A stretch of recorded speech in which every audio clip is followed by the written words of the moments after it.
What's going on, everyone? We're back with a brand new video, and let's go ahead and dive into today's topic. So the guy you see on your screens there is none other than Jason Whitlock, known for saying many ridiculous, outlandish, and flat out crazy things.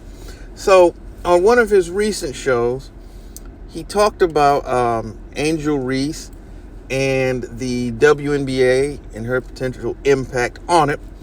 And so what I'm going to do right now is play the comments that he had to make, and then I'm going to come back with my take and my reaction to them. So without further ado, here is Jason Whitlock.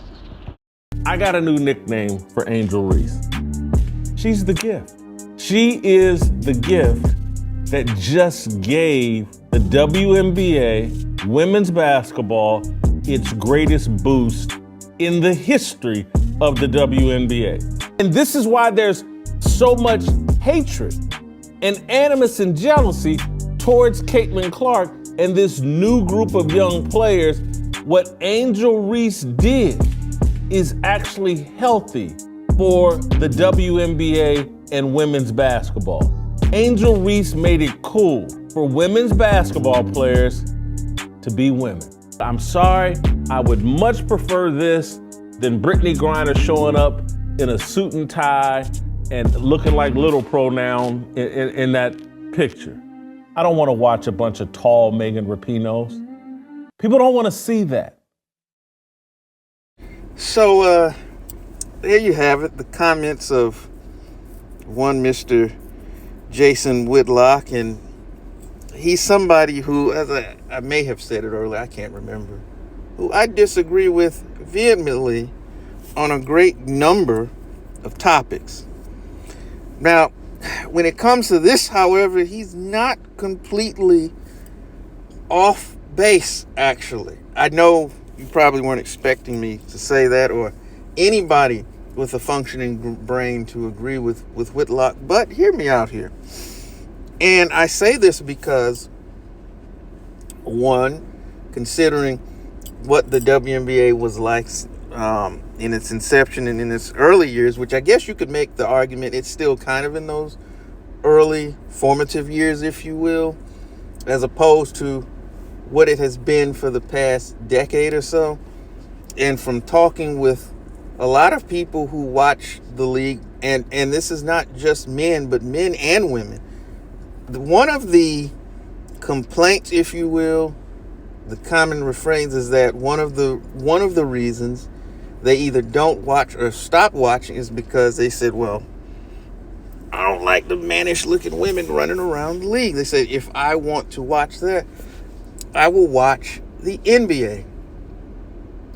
And I've heard this over and over and over again by enough people to come to the conclusion that at least for a segment of their fan base or former fan base, they hold this stance.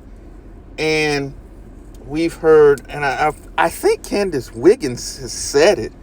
I want to say it was her, that she said that there was the perception or the thought in the league that in order to kind of be seen like the men and get paid like the men, they thought they had to act in a more masculine manner.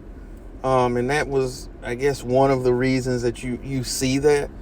I guess perhaps you could say societal. You have overall, well, I won't say overall, but more and more you see some women behaving in a more and more masculine manner and men behaving in a more feminine manner, and that could also play a role in it. But I want to kind of stay on topic here. So you do have that.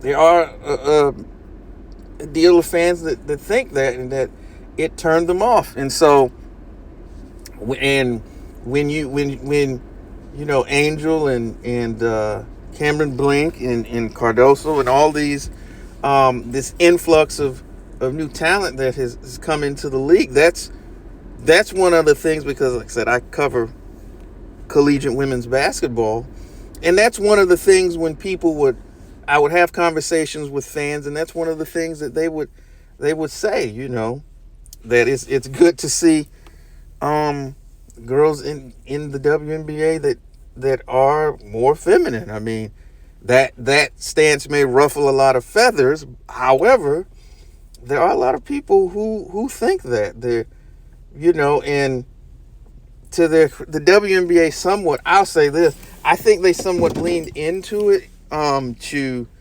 kind of being out there, because I look at some of their previous advertisements and you wouldn't know, like there's several commercials that I would watch that you would not know that was an advertisement for a women's professional basketball league. It was talking about everything else but what happens on the court.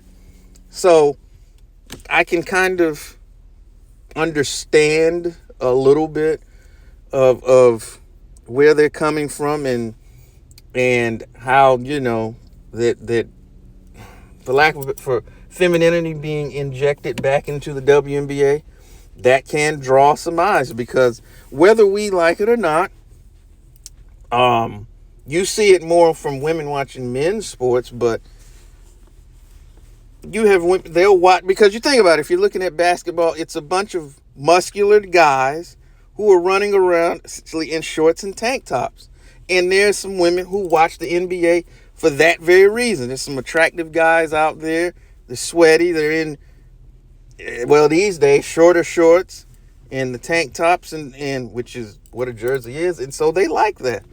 You have some people who watch football for the same reasons. You got huge guys in they don't wear many pads anymore, but the tight pants and the jerseys are smaller, and so they can watch that from a sex appeal standpoint. Unfortunately, this is going to sound bad to say, but there's some truth to it. For a large stretch of the WNBA, you couldn't really say that. And so, because you have this influx of, let's just keep it real, attractive women, that's going to make people watch. It is what it is, unfortunately. I know we're in a society now where we have to tiptoe around these subjects, but it is what it is. If you've got a basketball league full of attractive women, more people are going to tune in. It's just what it is. I mean, have the women of previous eras had skill? Absolutely. But there's some people who want to tune in and see a more aesthetically pleasing player. And I'm sorry, that's just what it is. So, I mean, it's not like Whitlock he didn't pull this out of his butt, though a lot of the things he says clearly come from his sphincter, it seems. So, yeah, it's unfortunately now this is viewed as a wild take, but it is what it is. So, with that being said, what do you think about the comments of Jason Whitlock? Do you think he's way off base, as he is so many of the time? Do you think he has a point? What are your thoughts on it? Let's have a conversation about it in the comment section. And as always, thank you for spending a few moments with us. And I know I hadn't said this on previous videos. I don't even ask people to subscribe and like. But I do want to thank everyone who's been watching the channel. I've been keeping up with things. I've noticed the uptick in views, and that probably has come from me being more consistent. And I noticed the uptick in subscriptions and things of that nature. So I did want to take a few minutes at the end here to thank everyone who takes the time to watch the videos. I said I try to put thought in them. I try to make the content entertaining and informative, and something that you would want to watch. So I do appreciate that. And so with that being said, I want to thank you.